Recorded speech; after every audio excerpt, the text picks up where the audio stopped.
Magandang araw mga kaibigan. Bigyan natin ng reaction opinion itong Facebook reel posted by Cherry Murphy. Interview ito ng Billionaire News Channel kay dating Senate President Franklin Drilon.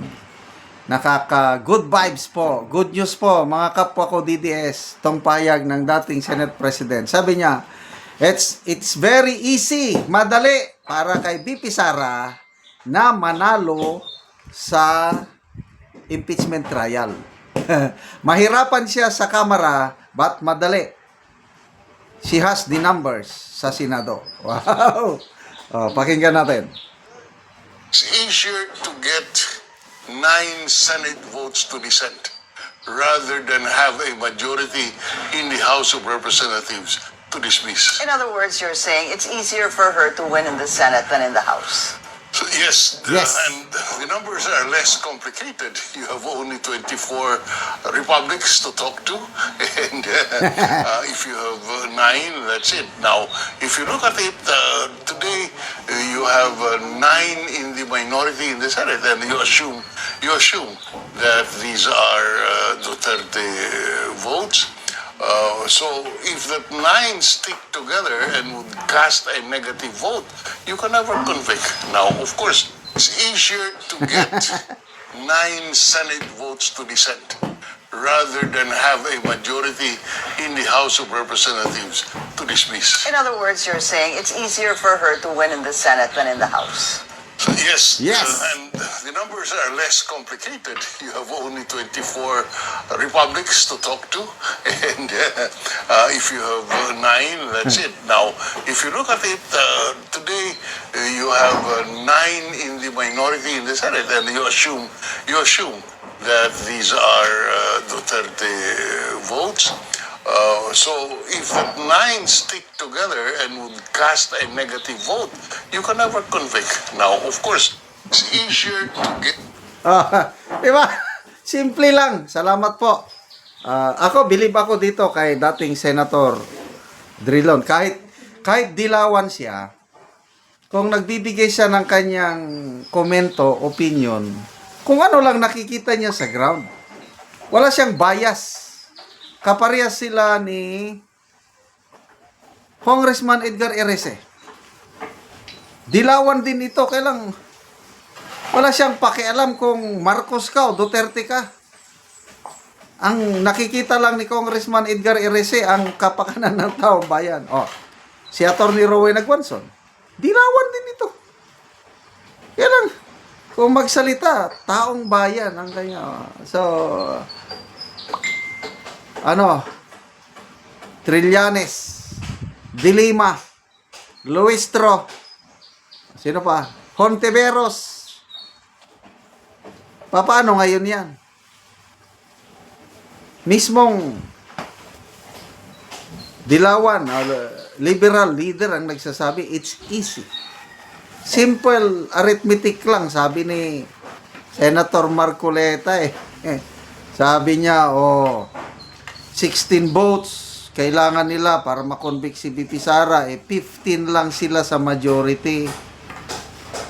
Tapos sabi niya, may re-electionist among the 15 majority members sa Senado, 4 doon ang magre-re-eleksyon.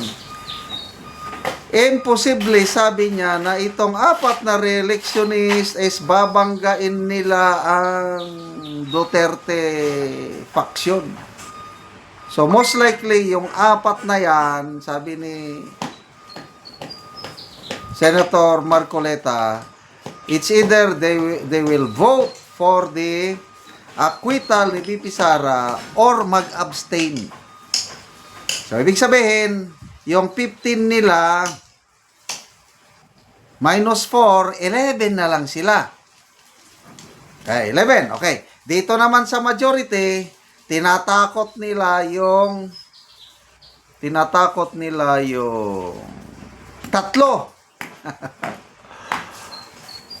Escudero, Jinggoy, and Villanueva. Granting magtagumpay sila, ma-force nila itong 3 na pumabor sa kanila at bumoto ng conviction ni BP Sara. So, ano mangyari? Yung 15, nabawasan naman ng 4 yung re-electionist. So, 11 na lang. 11, idagdag mo ang 3, yung tinakot nila sa majority, 11 plus 3, 14. Eh, di kulang pa rin. Ganon lang yung kasimple. Oh. So, ano pa ngayon ang usapan? Kaya mga kapwa ko, DDS, pabayaan na lang natin yung botohan nila sa May 11. Ang nakikita ko, panalo na talaga sila, yung mga DDS. Kasi, kanina, narinig ko sa isang pahayag ni Congressman Puno. Ang lakas, CMD, sila ang author ng impeachment complaint. Eh, mayroon ng 55 na kongresista na bumoto ng impeachment doon sa Committee on Justice. Idagdag mo yung lakas CMD, eh di, tapos na ang laban. Meron na talaga yan. Kaya, go, go, go. Done deal na yan. Iakyat na sa Senado. Eh, alam ko, kumpiyansa lang ang defense team ni BP Sara. Kahit si BP Sara, sabi nga, nag-announce na si Attorney Michael Poa, mag-a-attend si BP Sara sa impeachment trial sa Senado. That means something. Anong ibig sabihin nun? Confidence. May confidence si BP Sara sa kahinap na ng kanyang trial. Kaya, pakita siya doon. Here I am. Trial me. Try me. Sige. Wow.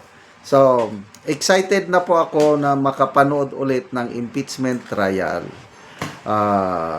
How I wish tatayo sa witness stand si Madriaga, Trillanes, sino pa? NBI Director, sino pa ba yung mga nagsasalita? AMLAC Director. Okay, yung mga witnesses nila. At makikita natin paano sila bubutasan. Yung testimony nila, bubutasan ngayon ng mga super galing, mga veteran trial lawyers ni BP Sara. Salamat mga kaibigan sa inyong pagsubaybay sa channel nito. Nakakatulong kayo ng malaki sa tribong Talandig ng Bukidnon dahil ang sweldo natin sa channel na ito is pantulong po sa tribo. Namimigay tayo ng libreng yero at pako para itong tribong ito makapagpatayo naman ng mas maayos na tirahan. Panoorin nyo ang video nito. Muna ni sila ang natagaan og yero. So muna ni ang gihatag sila nga yero.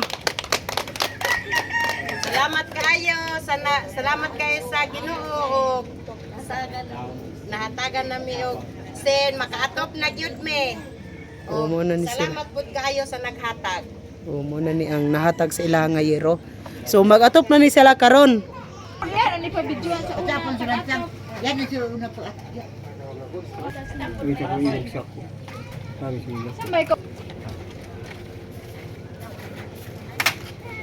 So maupod ni ang mga lansang bahin-bahinon. Thank you so much.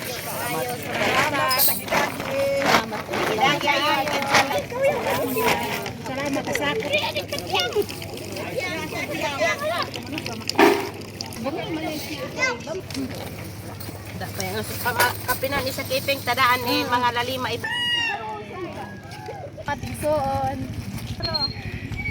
O karon muna ni ang atop sa natagaan namo karon og yero. So dagko na gyud og buslot.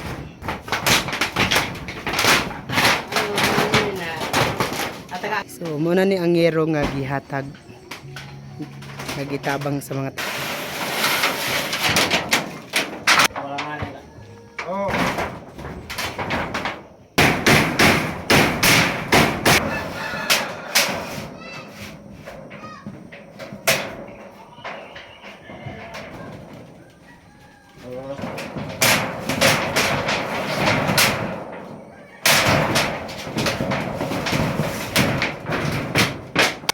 ug karon humanagid sa pag-atop ang among ginatabang nga yero. So maayo na gid nga tan-aw. Salamat kaayo. Pasalamatan ako ang labaw ang Ginoo og samot na gyud ang naghatag ani. Salamat gyud kaayo. Thank you. Salamat.